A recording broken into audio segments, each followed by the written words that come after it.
जय हिंद दोस्तों, स्वागत है आपका अपना study platform Saroj selection point पे। तो कैसे हैं आप लोग? आई होप बहुत अच्छे होंगे, बहुत तंदुरुस्त होंगे। तो दोस्तों, आज का हमारा जो टॉपिक है, आप अगर किसी भी तरह की एग्जाम की तैयारी कर रहे हैं, वो चाहे स्टेट गवर्नमेंट हो या सेंट्रल गवर्नमेंट हो, ठीक है, हर तरह के एग्जाम के लिए आज का ये टॉपिक, यानी कि जो मैं जीके के क्वेश्चन कराने जा रहा हूँ, आप लोगों के लिए बहुत ही ज़्यादा हेल्पफुल और यूजफुल साबित होने वाला है। वीडियो को शुरू से अंत तक देखिए। जैसा कि आप लोगों को पता है, एसएससी जीडी की वैकेंसी आ चुकी है, 5 तारीख से उसके फॉर्म भरे जा रहे हैं। तो एसएससी जीडी वालों के लिए ये वीडियो रामबाण साबित होने वाली है। और एसएससी जीडी वाले बच्चे खास करके सुने कि हमारे साथ जुड़ें, ज़्यादा से ज़्यादा बच्चे जुड़ें, क्योंकि हमारा जो प्लेटफॉर्म है, यानी कि हमारा जो स्टडी प्लेटफॉर्म है सरोज सिलेक्शन पॉइंट, आप लोगों तक रोज़ डेली महत्वपूर्ण जीके प्लस हिंदी, ये दोनों सब्जेक्ट आपके यहाँ पे कंप्लीट किए जाएंगे इस प्लेटफॉर्म पे। तो ज़्यादा से ज़्यादा बच्चे जुड़ें, आपको सभी तरह की यहाँ कर हर तरह की वीडियो आपको देखने को मिलेगी, यानी कि आपका जियो सर हिंदी पूरी तरह से कंप्लीट कराया जाएगा। हमारे साथ जुड़े रहिए, बहुत ही काम आने वाली है आज की वीडियो। चलिए दोस्तों, क्वेश्चन शुरू करते हैं। उससे पहले चैनल पर नए हैं तो चैनल को सब्सक्राइब करें, लाइक करें, अपने दोस्तों तक भी शेयर करें। चलिए क्वेश्चन नंबर 1 देखिए क्या कहता है। जीडीपी को सांकेतिक जीडीपी और दो अलग अलग तरीकों से व्यक्त किया जाता है, तो और कौन सा दूसरा तरीका है? तो चलिए देख लेते हैं। तो इसका जो राइट आंसर होगा क्या, इसका जो राइट आंसर होगा दोस्तों, वो होगा वास्तविक जीडीपी। ठीक है, ऑप्शन बी आपका बिल्कुल राइट आंसर है। एक है सांकेतिक जीडीपी और दूसरा क्या है, वास्तविक जीडीपी। ठीक है, याद रखिएगा, इसका राइट आंसर होगा। तो जीडीपी की फुल फॉर्म ये भी आप लोग जानिए। ठीक है, पूरी डिटेल में आप लोगों को बताऊंगा, बस शुरू से अंत तक सारे क्वेश्चन पढ़िएगा। सभी क्वेश्चनों को मैं बहुत ही डिटेल और सरल तरीके से बताऊंगा, दोबारा आपको वीडियो पढ़ने की जरूरत नहीं पड़ेगी। चलिए, तो जीडीपी की फुल फॉर्म देख लीजिएगा, हो सकता है कई बार जीडीपी की फुल फॉर्म भी पूछ ले। ठीक है, तो जीडीपी की जो फुल फॉर्म होती है वो क्या होती है दोस्तों? जी यानी कि ग्रोस, ठीक है, जी यानी कि ग्रोस, डी डोमेस्टिक, ठीक है, क्या होगा, डोमेस्टिक, और प्रोडक्ट, ठीक है, पी यानी कि प्रोडक्ट। ठीक है, याद रखिएगा, ग्रोस डोमेस्टिक प्रोडक्ट। हिंदी की बात की जाए तो ग्रोस यानी कि सकल घरेलू उत्पाद, ठीक है, डोमेस्टिक घरेलू उत्पाद यानी कि प्रोडक्ट। ठीक है, ग्रोस डोमेस्टिक प्रोडक्ट, ठीक है, सकल घरेलू उत्पाद। ठीक है, इसका जो राइट आंसर होगा। ठीक है, याद रखिएगा, ये इनका काम क्या होता है, जीडीपी का काम क्या है, एक वर्ष में किसी देश में, ठीक है, एक वर्ष में किसी देश में सभी वस्तुओं और सेवाओं का कुल, मतलब कि उनका कुल जो मूल्य है उसका लेखा जोखा। ठीक है, याद रखिएगा। और इसका मेन काम क्या है, ये अर्थव्यवस्था का आकार और प्रदर्शन दर्शाता है, यानी कि जीडीपी के द्वारा किसी भी देश का अर्थव्यवस्था का आकार, यानी कि पता चलता है कि वहाँ की जीडीपी यानी कि वहाँ की अर्थव्यवस्था कैसी है, अच्छी है, बुरी है, बहुत अच्छी है, ये सब जीडीपी दर्शाता है। ठीक है, जीडीपी का ये काम है। चलिए आगे बढ़ेंगे अगले क्वेश्चन की ओर। अगला क्वेश्चन दोस्तों क्या कहता है, विलियम जोन्स कप निम्नलिखित में से किस खेल स्पर्धा से संबंधित है? विलियम जोन्स जो कप है वो किस खेल से संबंधित है? तो याद रखिएगा दोस्तों, इसका राइट आंसर होगा बास्केटबॉल। ठीक है, याद रखेंगे, बास्केटबॉल से संबंधित है। किससे? बास्केटबॉल से। इसमें खिलाड़ी भी जान लेते कितने होते हैं बास्केटबॉल में, कितने खिलाड़ी मैदान पर उतर के खेलते हैं? मैदान पर उतर के 5 खिलाड़ी खेलते हैं। ठीक है, कितने? 5 खिलाड़ी। और ये किस देश का नेशनल गेम है, ये भी जानिए, जरूरी है।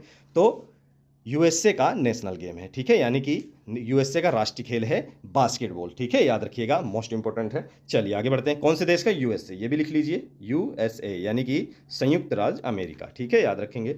चलिए अगला क्वेश्चन क्या कहता है, अगला क्वेश्चन कहता है, निम्नलिखित में से कौन सा बंदरगाह या टर्मिनल प्रशांत महासागर में स्थित नहीं है? कौन सा नहीं है? तो इसका राइट आंसर क्या होगा? तो याद रखेंगे, पहले इसका राइट आंसर जानते हैं। रियो डी जेनेरियो, यानी कि ये कहाँ पर है? ब्राज़ील में। ठीक है, रियो डी जेनेरियो, तो इसका बिल्कुल राइट आंसर होगा। ये कहाँ पर है? ये अटलांटिक महासागर में स्थित है। कहाँ पर है? ठीक है, याद रखें, कौन से महासागर में? अटलांटिक महासागर में स्थित है, ना कि प्रशांत महासागर में। ठीक है, याद रखें, अटलांटिक महासागर में कहाँ पे? गुआनारा एक खाड़ी है जो कि पश्चिम तट पर स्थित है। ठीक है, वहां पर है रियो डी जेनेरियो। ठीक है, एक चीज और, ये जो ब्राजील है, ये ब्राजील जो है दोस्तों, ये साउथ अमेरिका यानी कि दक्षिण अमेरिका का सबसे बड़ा देश है। ठीक है, मोस्ट इंपोर्टेंट, ये भी क्वेश्चन कई बार पूछा गया एसएससी क्वेश्चनों में, खासकर सबसे बड़ा देश है कहाँ का? दक्षिण अमेरिका का। साउथ अमेरिका का सबसे बड़ा देश कौन सा है? ब्राजील। और उत्तरी अमेरिका का पूछा जाए तो कौन है? कनाडा। ठीक है, ये भी आप लोग नॉलेज के लिए, इसकी भी जानकारी आप लोग रख लीजिए। चलिए अगले पूछते हैं, अगले क्वेश्चन क्या कहता है। अगला क्वेश्चन कहता है, वायसराय लॉर्ड कर्जन ने बंगाल का विभाजन किया था, किस वर्ष किया था? तो याद रखेंगे, इन्होंने 1905 में बंगाल का विभाजन किया था। तो बंगाल का विभाजन कब हुआ था? 1905 में। लॉर्ड जो कर्जन थे वो 1899 से 1905 तक वायसराय रहे थे, ठीक है। और जाते जाते इन्होंने क्या कर दिया, बंगाल का विभाजन कर दिया 1905 में, याद रखिएगा। चलिए आगे बढ़ते हैं। अगला क्वेश्चन क्या कहता है, स्वतंत्रता सेनानी चंद्रशेखर आजाद ने किस शहर में ब्रिटिश पुलिस द्वारा घेर लिए जाने पर स्वयं को गोली मार ली थी, ठीक है। तो किस शहर में, तो याद रखेंगे पूर्व में इलाहाबाद, जिसको इलाहाबाद कहा जाता था, वर्तमान में क्या कहा जाता है, प्रयागराज, ठीक है। तो याद रखेंगे इलाहाबाद में इन्होंने जो है स्वयं को गोली मार ली थी, क्योंकि ये अंग्रेजों से घिर गए थे। इनका एक सहयोगी था जिन्होंने इनको धोखा दे दिया था, ठीक है। जब इतिहास पढ़ेंगे आप अच्छे से तो वहाँ आपको पता चलेगा चंद्रशेखर आज़ाद का एक सहयोगी था जिसने अंग्रेजों को खबर दे दी कि चंद्रशेखर यहाँ पर मौजूद हैं, तो अंग्रेजों ने घेर लिया, इस कारण उन्होंने खुद को गोली मार ली, ठीक है। उनके पास कोई चारा नहीं बचा, अंग्रेजों के हाथों से मरने के बजाय उन्होंने खुद को गोली मार के मरना ज़्यादा सही समझा, ठीक है, याद रखिएगा। चलिए तो दोस्तों आगे बढ़ते हैं, अगला क्वेश्चन देखते हैं क्या कहता है। एक चीज़ और, हाँ इसमें एक चीज़ और नोट करिएगा, चंद्रशेखर आज़ाद की बात हो रही है तो इसमें एक बहुत ही इंपॉर्टेंट पॉइंट है, ठीक है। चंद्रशेखर आज़ाद ने, ठीक है, किसकी स्थापना की थी, मोस्ट इंपॉर्टेंट है, हिंदुस्तान सोशलिस्ट रिपब्लिक एसोसिएशन, ठीक है, इसकी स्थापना। दोबारा से आप लोग लिख लीजिए, नोट डाउन कर लीजिए, बहुत बड़ा है तो मैं इसमें टाइप नहीं कर पाऊंगा, आप लोग लिख सकते हैं, हिंदुस्तान सोशलिस्ट रिपब्लिक एसोसिएशन का इन्होंने स्थापना की थी। वर्ष में बता देता हूं 1928 में, कहां पर, नई दिल्ली में फिरोज शाह कोटला में, ठीक है, नई दिल्ली के फिरोज शाह कोटला में 1928 में इन्होंने इसकी स्थापना की थी। ये पॉइंट भी नोट डाउन करिएगा, कई बार एग्जामों में पूछा गया, इसलिए मैंने आपको यहां पर बता दिया है। चलिए अगला क्वेश्चन, ला लीगा शीर्षक से जुड़ा हुआ है, तो किससे जुड़ा हुआ है ला लीगा, तो इसका जो राइट आंसर होगा क्या होगा, फुटबॉल, ठीक है। ऑप्शन बी फुटबॉल क्या है आपका बिल्कुल राइट आंसर है, याद रखिएगा, ठीक है। ला लीगा जो है वो फुटबॉल से जुड़ा हुआ है। चलिए अगला क्वेश्चन, अगला क्वेश्चन कहता है, भारत के संविधान के निम्नलिखित में से कौन सा अनुच्छेद सहकारी समितियों के प्रचार से संबंधित है, तो इसका जो राइट आंसर होगा वो क्या होगा, याद रखेंगे, ऑप्शन बी 43 बी, ठीक है। कौन सा अनुच्छेद, 43 बी बिल्कुल राइट आंसर है, ठीक है। भारतीय संविधान के भाग 4 में यह शामिल किया गया है, किसमें, भाग 4 में शामिल किया गया है भारतीय संविधान के, ये भी नोट डाउन करिएगा, ये भी पॉइंट। चलिए आगे बढ़ते हैं, अगला क्वेश्चन क्या कहता है, बांदीपुर राष्ट्रीय उद्यान भारत के निम्नलिखित में से किस राज्य में स्थित है, बांदीपुर राष्ट्रीय उद्यान भारत के निम्नलिखित में से किस राज्य में स्थित है, तो इसका राइट आंसर होगा कर्नाटक में। कहां पर है दोस्तों, कर्नाटक में। बांदीपुर जो राष्ट्रीय उद्यान है इसकी स्थापना कब हुई थी, तो इसकी जो स्थापना हुई थी वो हुई थी 1974 में, ठीक है, स्थापना आप लिख लेंगे, 1974 में बांदीपुर राष्ट्रीय उद्यान की स्थापना हुई थी, जो कि कर्नाटक राज्य में है, याद रखिएगा। चलिए आगे बढ़ते हैं, अगला क्वेश्चन क्या कहता है, निम्नलिखित में से किसे प्रतिष्ठित लोरियस वर्ल्ड स्पोर्ट अवार्ड के लिए नामांकित किया गया था, मोस्ट इंपॉर्टेंट क्वेश्चन है, निम्नलिखित में से किसे प्रतिष्ठित लोरियस वर्ल्ड स्पोर्ट अवार्ड के लिए नामांकित किया गया था। ये इकलौती एथलीट थी, ठीक है, याद रखिएगा, बता दे रहा हूं मैं आपको, इकलौती एथलीट हैं जो भारत की जिनको ये अवार्ड मिला है, वो कौन है, विनेश फोगाट, मोस्ट इंपॉर्टेंट है विनेश फोगाट, इसलिए हाईलाइट है क्योंकि आप लोगों को पता है ओलंपिक में कम यानी कि ज़्यादा वेट के कारण, ठीक है, 100 ग्राम ज़्यादा वेट के कारण इनका जो है पदक से रह गई थी, इनको डिस्क्वालीफाई कर दिया गया था, ठीक है, याद रखिएगा। तो इसलिए ये बहुत ही ज़्यादा हाईलाइट हो चुकी हैं, तो ये क्वेश्चन बिल्कुल पूछा जा सकता है, इसलिए इसको बिल्कुल आप लोग नोट डाउन करिएगा, ठीक है। चलिए आगे बढ़ते हैं, अगला क्वेश्चन क्या कहता है, शुद्धि आंदोलन के संस्थापक थे, शुद्धि आंदोलन के संस्थापक कौन थे, चलिए इसका भी राइट आंसर जानते हैं। तो शुद्धि आंदोलन के जो संस्थापक थे वो कौन थे, Swami Dayanand Saraswati, option A most important है, याद रखिएगा। ये जितने भी क्वेश्चन मैं करवा रहा हूँ पिछले 15-20 सालों से, ठीक है, सभी तरह के एग्जामों में, खास करके सेंट्रल गवर्नमेंट के एग्जामों में ये क्वेश्चन 15-20 सालों से हर तरह के एग्जाम में रिपीट हो रहे हैं, इसलिए बहुत ही इंपॉर्टेंट है, संभवतः आगे भी आपको देखने को मिल सकते हैं। हमारे साथ ऐसे जुड़े रहेंगे तो हम रोज़ डेली आप लोगों के लिए अच्छी अच्छी वीडियो, मोस्ट इंपॉर्टेंट वीडियो जो आपके एग्जाम के लिए बहुत ज़्यादा यूजफुल साबित होंगे, आप लोगों तक लाते रहेंगे। बस अपना प्यार दिखाते रहे, जुड़े रहिए, और हाँ पढ़ने में मजा आ रहा हो तो लाइक जरूर करिए, नए हो तो सब्सक्राइब किए बिना ना जाइएगा, क्योंकि आप लोगों की बहुत ही ज़्यादा काम आने वाली मेरी और भी आने वाली वीडियो, जितनी वीडियो मेरी आने वाली हैं। चलिए अगला क्या कहता है, शुद्धि आंदोलन के संस्थापक स्वामी दयानंद सरस्वती, ठीक है, याद रखिएगा, स्वामी दयानंद सरस्वती। और किसके संस्थापक हैं, ठीक है, और कौन सी, तो याद रखेंगे आर्य समाज, ठीक है, स्वामी दयानंद सरस्वती आर्य समाज के भी संस्थापक, किसके, आर्य समाज, मोस्ट इंपॉर्टेंट, कई बार पूछा गया है। स्थापना की बात की जाए तो आर्य समाज की जो स्थापना हुई थी वो हुई थी दोस्तों कब, 1875, डेट याद रखना बहुत जरूरी है, ठीक है, डेट याद रखना बहुत जरूरी है। बात करते हैं स्वामी विवेकानंद, इन्होंने किसकी स्थापना की थी, तो इन्होंने दोस्तों स्वामी विवेकानंद ने, हम चारों ऑप्शनों के बारे में पढ़ लेंगे क्योंकि चारों ऑप्शन बहुत इंपॉर्टेंट है। आंसर तो हमारा जो है शुद्धि आंदोलन वो स्वामी दयानंद सरस्वती है। बाकी बचे तीनों जो हैं ये भी बहुत ही महान थे, ठीक है। इन्होंने भी बहुत अच्छे अच्छे यहाँ पे जो भी स्थापना की है मैं उनके बारे में बता रहा हूँ क्योंकि कई बार उनसे भी आपसे पूछ सकता है, तो यहाँ पे चारों ऑप्शन आप क्लियर कर लेंगे, ठीक है। चलिए बात करते हैं स्वामी विवेकानंद की, ठीक है। किसकी? स्वामी विवेकानंद की। तो विवेकानंद ने किसकी? रामकृष्ण मिशन की। किसकी? राम कृष्ण मिशन, ठीक है। आप लोग अच्छे से नोट डाउन कर लेंगे, मैं बोल रहा हूँ क्योंकि यहाँ पे क्लियर लिख के नहीं आ पाएगा, तो आप लोगों को मैं बोल रहा हूँ, आप लोग वहाँ लिख सकते हैं। रामकृष्ण मिशन की स्थापना की थी, ठीक है। वर्ष लिख लेंगे 1897 में, ठीक है। क्या लिखेंगे? 1897 में, ठीक है, 1897 में। फिर बात करते हैं ईश्वर चंद्र विद्यासागर, ये भी बहुत इंपॉर्टेंट है, बहुत ही कम लोगों को इनके बारे में पता होगा। इन्होंने क्या किया था? विधवा विवाह, विधवा जो पुनर्विवाह है उसके लिए इन्होंने बहुत बड़ा इनका योगदान है, ठीक है। विद्यासागर का विधवा पुनर्विवाह के लिए, ठीक है, याद रखें किसके लिए? विधवा पुनर्विवाह के लिए। अब बात है राजा राम मोहन राय की। राजा राम मोहन राय ने किसकी स्थापना की थी? तो इन्होंने की थी ब्रह्म समाज की स्थापना। किसकी की थी दोस्तों? ब्रह्म समाज की स्थापना की थी। वर्ष की बात की जाए तो वर्ष 1828 में, ठीक है, वर्ष 1828। अच्छे से इसको आप लोग नोट डाउन कर लीजिएगा, ठीक है। यहाँ पे सारे ऑप्शन मैंने यहाँ पे कंप्लीट करा दिए। चलिए आगे बढ़ते हैं।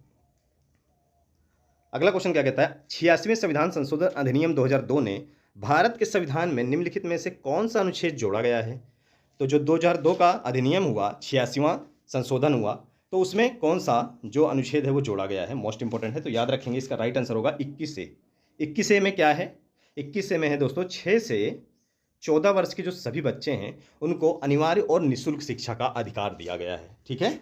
निःशुल्क शिक्षा का अधिकार दिया गया है इन बच्चों को, ठीक है, याद रखिएगा। चलिए आगे बढ़ते हैं।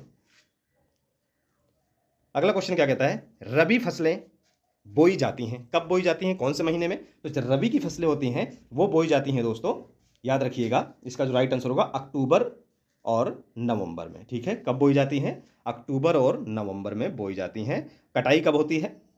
इनकी कटाई कब होती है? अप्रैल और मई में, ठीक है। अप्रैल और मई में इसकी कटाई होती है। क्या होती है?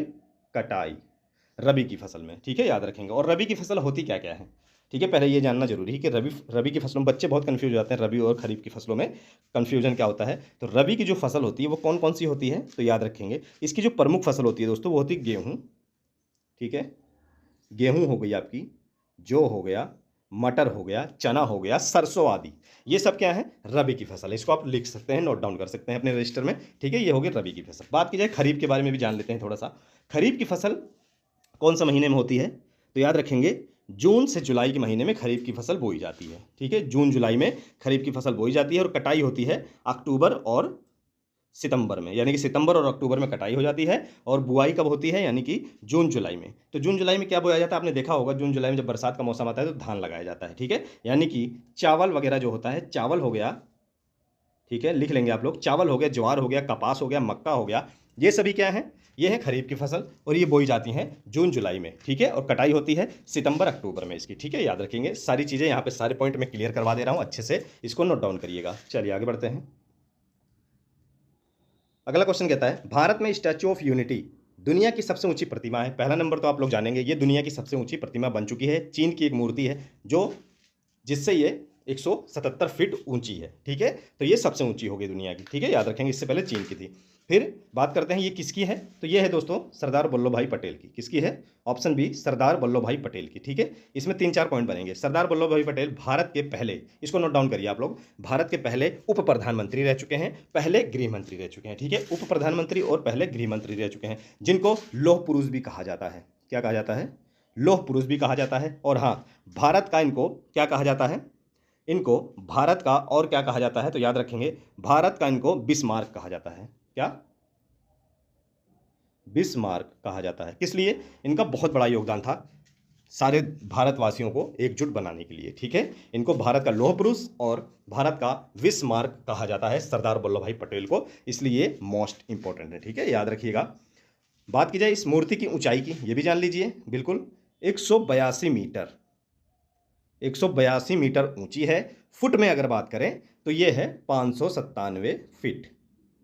फिट में अगर बात करें तो 597 फीट है। मीटर में बात करें तो 182 मीटर है, ठीक है, याद रखेंगे। बात की जाए किस नदी पर बना हुआ है, नदी के किनारे बना हुआ है, तो ये नर्मदा नदी, ये भी याद रखेंगे, जरूरी है। नर्मदा नदी। ठीक है, सारे पॉइंट मैंने यहाँ पर क्लियर करवा दिए। आई होप बहुत अच्छे से आप लोगों को समझ आ रहा होगा। चलिए आगे बढ़ते हैं। आप लोग देख सकते हैं एक ही क्वेश्चन में मैं आपको 5 से 6 आंसर बता रहा हूं। ठीक है, एक ही क्वेश्चन में 5 से 6 आंसर बता रहा हूं, यानी कि एक क्वेश्चन में 5 से 6 क्वेश्चन आपके तैयार हो रहे हैं। ठीक है, बहुत अच्छे तरीके से बता रहा हूं। ठीक है, याद रखिएगा। चलिए आगे चलते हैं। सीपीयू निम्नलिखित में से क्या है? सीपीयू निम्नलिखित में से क्या है? यहां पे आ गया कंप्यूटर का क्वेश्चन। तो याद रखिएगा ये एक चिप है, एक प्रकार का क्या है? सीपीयू चिप है। ठीक है, याद रखेंगे क्या है? चिप है। चलिए आगे बढ़ते हैं। अगला क्वेश्चन, कंप्यूटर में जाने वाला डेटा कहते हैं, क्या कहते हैं? इनपुट। ऑप्शन ए आपका बिल्कुल राइट आंसर है। ठीक है, याद रखिएगा। चलिए आगे बढ़ते हैं। अगला क्वेश्चन क्या कहते हैं? राष्ट्रपति लिखित रूप से किसको संबोधित करते हुए अपने पद से त्यागपत्र देता है? यानी कि जब मुख्य राष्ट्रपति त्यागपत्र देता है तो वो किसको देता है? ठीक है, तो याद रखेंगे ये उपराष्ट्रपति को दिया जाता है। ठीक है, राष्ट्रपति अपना त्यागपत्र लिखित रूप से उपराष्ट्रपति को सौंपता है। ठीक है, याद रखेंगे। ऑप्शन ए आपका बिल्कुल राइट आंसर होगा। चलिए आगे बढ़ते हैं। अगला क्वेश्चन, कौन सा विटामिन छीली हुई सब्जी को धोने पर निकल जाता है? यानी कि जो सब्जियां छीली हुई होती हैं अगर उन्हें धो दिया जाता है तो क्या होता है? कौन सा विटामिन निकल जाता है उसमें से? Vitamin C. याद रखिएगा, विटामिन सी उसमें से निकल जाता है। ठीक है, याद रखेंगे। चलिए अगला क्वेश्चन कहता है किसके कारण हैजा रोग होता है? किसके कारण हैजा रोग होता है? तो किसके कारण होता है? जीवाणु के कारण। किसके? ऑप्शन ए जीवाणु के कारण होता है। ठीक है, याद रखिएगा। चलिए आगे बढ़ते हैं। अगला क्वेश्चन क्या कहता है? विश्व स्वास्थ्य दिवस को मनाया जाता है, किस दिन मनाया जाता है? विश्व स्वास्थ्य दिवस मोस्ट इंपॉर्टेंट है, तो याद रखिएगा दोस्तों 7 अप्रैल। ऑप्शन सी बिल्कुल राइट आंसर है। विश्व स्वास्थ्य दिवस 7 अप्रैल को मनाया जाता है। कब? 7 अप्रैल, याद रखिएगा। चलिए आगे बढ़ते हैं। यानी कि हमारा आखिरी क्वेश्चन देखिए क्या कहता है? निम्नलिखित में से क्या भारतीय नागरिकों का मौलिक अधिकार नहीं है? निम्नलिखित में से यानी कि चारों ऑप्शनों में से कौन सा ऐसा अधिकार है जो मौलिक अधिकार नहीं है? ठीक है, याद रखेंगे। पहले तो आप जानिए मौलिक अधिकार होते कितने हैं। ठीक है, यानी कि वर्तमान समय में मौलिक अधिकार कितने हैं? वर्तमान समय में 6 मौलिक अधिकार हैं, जिसमें से 3 आपका यहाँ पे दिखा देता हूँ मैं। आवागमन की स्वतंत्रता, संघ बनाने का अधिकार, संवैधानिक उपचार का अधिकार, ये सब क्या है? ये एक मौलिक अधिकार है। ठीक है, लेकिन संपत्ति का अधिकार क्या है? ये देख सकते हैं ऑप्शन डी, यही आपका बिल्कुल राइट आंसर है। ये क्या है? ये मौलिक अधिकार ना होकर ये क्या है दोस्तों? कानूनी अधिकार है।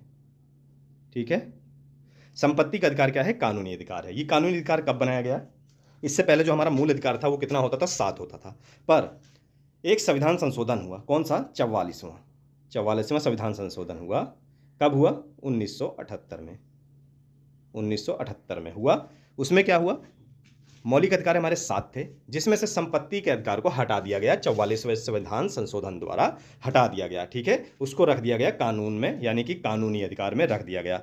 ठीक है, याद रखिएगा। फिर वर्तमान में क्या हो गए? 6 मौलिक अधिकार हो गए और संपत्ति के अधिकार को कानूनी अधिकार बना दिया गया। ठीक है, अनुच्छेद में किस अनुच्छेद में रख दिया गया है? जब ये मौलिक अधिकार था तो 31 में था अनुच्छेद, पर अब ये कौन से अनुच्छेद में रखा गया है? इसको नोट करना बहुत ज़रूरी है। तो अब दोस्तों जो ये संपत्ति का अधिकार है इसको रख दिया गया है 300, यहाँ नोट डाउन करेंगे आप लोग, 300 का।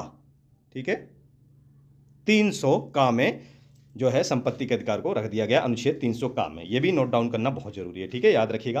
तो ये थे दोस्तों मोस्ट इंपॉर्टेंट क्वेश्चन जो कि आपके एग्जाम के लिए यानी कि एसएससी एग्जाम यानी कि एसएससी जीडी के लिए तो खासकर बहुत ज़्यादा काम आने वाले हैं। ठीक है, याद रखेंगे। बाकी ऑल कॉम्पिटिटिव एग्जाम के लिए भी ये सारे क्वेश्चन मोस्ट इंपॉर्टेंट है, पर एसएससी के एग्जाम के फॉर्म भरे जा रहे हैं। एसएससी का एग्जाम पहले होगा, यानी कि जनवरी या फरवरी में हो सकता है इसके एग्जाम हो, तो उसके लिए दोस्तों मोस्ट इंपॉर्टेंट साबित होने वाला है। अगर पढ़ने में मजा आया हो तो अपना फीडबैक दें, चैनल को लाइक करें, सब्सक्राइब करें, ऐसे हमारे साथ जुड़े रहिए। हमारा जो प्लेटफॉर्म है सरोज सिलेक्शन पॉइंट आप लोगों तक मोस्ट इंपॉर्टेंट वीडियो रोज डेली लेके आएगा। रोज डेली नई नई वीडियो लेके आएगा, यानी कि आप एसएससी जीडी की 100% तैयारी यहां पर कर सकते हैं और बहुत ही अच्छे क्वेश्चन आपको देखने को मिलेंगे। बिल्कुल भी टाइम वेस्ट नहीं होगा आप लोगों का। रोज डेली आपको अच्छे अच्छे नोट्स और वीडियो प्रोवाइड करवाए जाएंगे। ठीक है, बस हमारे साथ जुड़े रहिए। चलिए फिर मिलेंगे दोस्तों नेक्स्ट वीडियो में एक अच्छे और मोस्ट इंपॉर्टेंट टॉपिक के साथ। तब तक जय हिंद।